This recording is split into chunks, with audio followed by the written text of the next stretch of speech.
Scott, welcome to the show. Can you hear us okay? I can hear you fine. I apologize for running late there, but as you said, it's my day's no longer my day. I don't own it. Yeah. No, well, everyone wants your expertise, and for good reason. You warned the world about the lie that was the weapons of mass destruction in Iraq and that they did not have them. Congress didn't listen to you, the world didn't listen to you, and then millions of people died as a result of this. So now we're sitting here watching Israel saying we had to defend ourselves. We struck the Natanz nuclear facilities. Radiation is falling out. We had to do it because Iran was days away from a nuclear weapon, and they did it right before nuclear talks on Sunday. How did we get here? Well, we got here because the United States of America could never reconcile the fact that we lost an ally in Reza Shah Pahlavi back in 1978-79.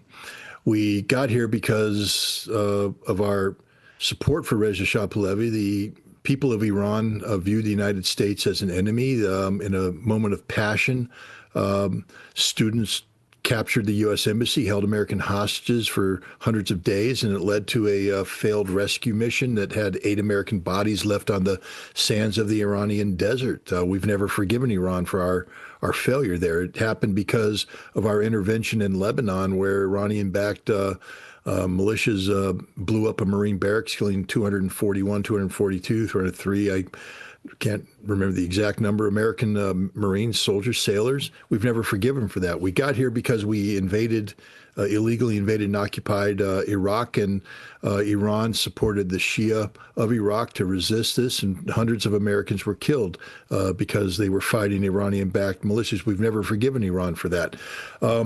We got here because we've allowed our prejudice against Iran to be exploited by the Israelis to the point where we have denied Iran the right to have nuclear enrichment capability that was permitted under Article 4 of the Nuclear Nonproliferation Treaty, which Iran is a signatory to and has adhered to inspections, but Israel is not. We've got to this point where we've embraced Israel's regime change policy focus on Iran so that we don't know how to live peacefully in coexistence with Iran, and we've been seeking to remove the Iranian regime through sanctions and by using, intelligence-driven uprisings inside Iran. We got here because we've made ourselves incompatible to the existence of the Iranian government. And we've embraced without hesitation Israeli policy. So, there's no logic behind what we're doing here. This is basically just, one bad policy stacked upon another that's been shared by administrations, Republican and Democrat alike. And until we learn how to think of Iran as a nation that we can peacefully coexist with, and we're not threatened by the fact that it's governed by a Shia theocracy, we'll always be susceptible. And until we can distance ourselves from Israel and allowing Israel to dominate our national security priorities in the region, this kind of conflict is inevitable. Now, I want to ask you about the burden of proof, because we have had our Archduke Ferdinand moment already. Israel said they had the weapons. We knew it. The IAEA, the International Atomic Energy Association, said, yeah, they're not in compliance. That's the rule. That's what and that was based on a vote. Iran released documents showing that the IAEA was political, as if we needed that proof. We talked, you and I and Clayton, when the IAEA, Rafael Grossi, went to the Zaporizhzhia power plant in Ukraine and said, yes, there are bombs here. Can't tell where it comes from. When Russia had proof that it came from Ukraine, we knew that they were political stooges. And so has the burden of proof now been put to bed? It doesn't even matter anymore because the war is off to the races. Well, it does matter. I mean, it matters for a number of reasons. First of all, it matters because we are going to get into a debate going forward about the legitimacy of Israel's actions. Already you're seeing pushback around the world as what Israel did, this Pearl Harbor moment, as Colonel McGregor so rightfully and articulately said. It's a violation of international law. It violates everything the world's supposed to stand for in terms of conflict prevention. And it's predicated on a lie. I have said, and I've been on record saying this, that Iran is somewhat to blame for what's happened here because they have waved the red flag in front of the Israeli bull.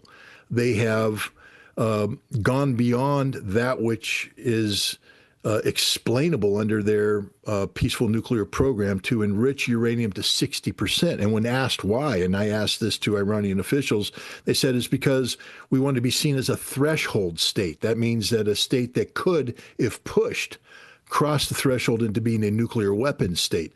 That's unacceptable under anybody's terms. So Iran created this, even though everything Iran did was legitimate and legal under, the Nuclear Non-Proliferation Treaty. They in responding to the irresponsible policies of the United States and Israel, they helped create the conditions where Israel could justify its actions, saying that Iran is just one step away. But Iran doesn't have nuclear weapons, and I don't believe Iran will pursue nuclear weapons, even though they have said that if Israel attacks its nuclear facilities, they could very well do so. But the IAEA is also to blame here because they've been played like a fine-tooth fiddle by the United States and Israel. I know for a fact that when I was a weapons inspector in the United Nations going into Iraq, that Israel played a very important role in providing intelligence information that was designed to paint the Iraqis in the worst possible light. How do I know? Because I spent 4 years traveling to Israel working with Israeli intelligence on these issues, nuclear, chemical, biological, missile, and I know the role Israel played. I also know for a fact that American inspectors on the ground gather information that is very useful for targeting the inspected sites. And how do I know? Because the data that was collected while I was inspector was shared by others with U.S. Central Command and used to launch weapons against Iraq. So we know that the IAEA has inspectors in Iran, who have gathered sensitive information about the technical layout and the physical characteristics of Iran's site that were used by Israel to strike. That's condemning. And we also know that the IAEA has allowed itself to be used politically. For instance, this report that was put out by the Director General, the Board of Governors. Iran is not in non-compliance. This report is ridiculous on the face of it because every single point it's made, first of all, doesn't point to the existence of an Iranian nuclear weapons program. It shows that there's a technical issue of dispute between Iran and the IAEA and the IAEA won't allow or won't accept Iran's explanations. But there's nothing about the things that have been pointed out that point to a weapons program. So, Scott, there's a lot of maybe misinformation maybe floating around out there, and people in our chat are saying there's no radiation fallout. And this, you'll appreciate this super chat. This is above your pay grade. This is my pay grade. Yeah, Joe Biden. That was what Biden said to you, right? That's what Biden told you. That's what Biden told you. That's what Joe Biden said about you. This is above your pay grade, Scott. I don't dispute. I mean, it's curious because people that said that before Biden were Madeleine Albright, Secretary of State, and the Secretary of Defense said that. These were the two people that wouldn't appear with me in the Senate hearing because they knew that I knew the truth. Truth has no pay grade. I don't mean to be mean to the person in the super chat, but I won't say the word because I respect. I think that's a joke. I think that they're pointing out if it's that a joke, you then have proven. I'll laugh at it. Yeah, yes. I thought it was, I don't think they actually mean it anymore. They're pointing out that we were effed by not listening to you the first time. Yes, we were effed because they didn't listen to you the first time. But I want to ask you about the radiological fallout, if there's any fallout. So according to Iran, the Natanz site that was struck, Iran confirms that radioactive radiation, their words, not mine, has been recorded as a result from this attack, and they are trying to contain it. So here is the Israeli graphic on their attack. So Israel released this, this graphic. The IDF released this graphic to show us all. So they, of course, been planning this for a long time. So what does this mean? They struck this facility. As Colonel McGregor pointed out earlier, this facility was not terribly dug in. It was more of a smaller facility than some of the other facilities. And Iran says radioactive radiation has been recorded out of containment. So what does that mean in your expertise?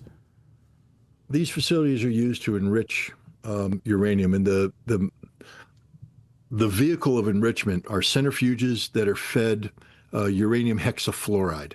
Uranium hexafluoride will, you basically take the raw yellow cake, and then you'll turn it into a gas, and you'll spin it, and you'll start to separate the isotopes.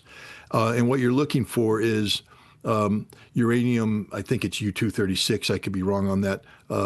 Maybe don't quote me on that. You're trying to get a higher concentration of a specific isotope, and so you run it through the centrifuge, and you get increasing levels. So the gas is in the centrifuges, and it gets captured in a vessel, a containment vessel. And that containment vessel can then be used to feed it in for using. There is residual tails and other things. By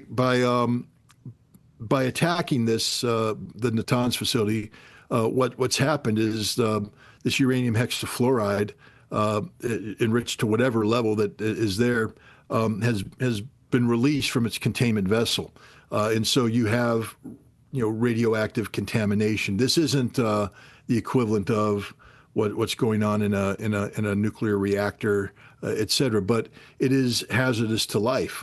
It can cause radiation exposure, et cetera.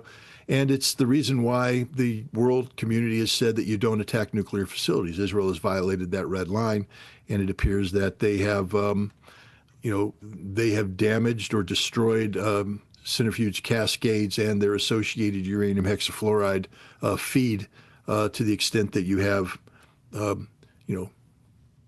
radiation in the wild. How bad is this going to get, Scott? Well, I mean, I don't know, exactly. I think we just saw 3 waves of Iranian missile attacks that appeared to strike Israel, and Israel having virtually no capacity to defend itself against these attacks. They shot down some missiles, but many missiles hit their target. If Iran is able to continue strikes of this nature, Israel is a sitting duck. We also saw that as Israel attempted to strike Iran today, they had some success, but in the area of some facilities, the Iranian air defense has reconstituted itself, and Iran claims to have shot down 2 Israeli aircraft. So we have a trajectory of escalation that shows that things are getting worse for Israel, and Iran is starting to stabilize its capabilities. If this is an existential struggle between Iran and Israel, then Israel will have no choice but to escalate. How do you escalate? You escalate by striking Iranian leadership targets, or you escalate by striking Iranian energy targets, which would then prompt an Iranian escalation. I think Israel's goal right now, if this war, because I've always said that Israel doesn't have the ability to initiate and sustain a strike. They could always attack Iran, and they prove that. Israel's weakness is that they can't sustain these attacks. They can't run a campaign by themselves. And they failed to deliver the knockout blow. Iran has proven that. So now Israel's only choice is either to capitulate, which politically they can't do at this juncture, or to try and drag the United States in. And I think that's what you're going to be seeing from now on, is that Israel is going to make a concerted effort to get the United States to become directly involved in this attack. Iran's job right now is to focus its effort on limiting this war to Israel and delivering punishing blows against Israel. And then as Israel has shown, the fact that it's not invincible, to allow Russia and China the opportunity to intervene diplomatically and bring this thing to an end. Nobody's talking about the role played by Russia and China here. We are looking at a situation where the United States and Israel is attempting to pick off and eliminate an important ally of both nations. And if they allow Iran to be pulled away, this speaks volumes, and it's not good for Russia. Who signed a strategic framework agreement on January 17th. Iran has stepped up to the plate to help Russia. And if Russia is seen as standing by idly while Israel and the United States achieve regime change, this is not a good thing. The same thing with China. The other thing is China needs to send a signal, too, that what goes around comes around. And if the United States actually thinks that it can go and pluck off an important Chinese ally like Iran, then maybe it's time China demonstrate that they can pluck off an important American ally like Taiwan. A couple years ago, we were talking about, oh my God, a war in Ukraine, but we can't conceive of the war expanding to Iran, and we could never conceive of the war expanding to Taiwan. I think today all bets are off, and if this conflict in Iran is not resolved soon, you are looking at the real potential of a spin-off conflict between China and Taiwan in the not too distant future, because China cannot allow the United States to go around, and neither can Russia, to pluck off important allies like Iran. I don't know if you just heard that, but that was thunder when you said that. So you've been punctuated by the gods. Yeah, Thank you so much. Literally the moment you said that. Yeah. Thunder struck outside. All right. Thank you so much, God is Scott. on my Thank you side. for your time. Okay, thank you very much. Yeah. Thanks, Scott. I know you got a crazy day. I appreciate it. Thanks, Scott.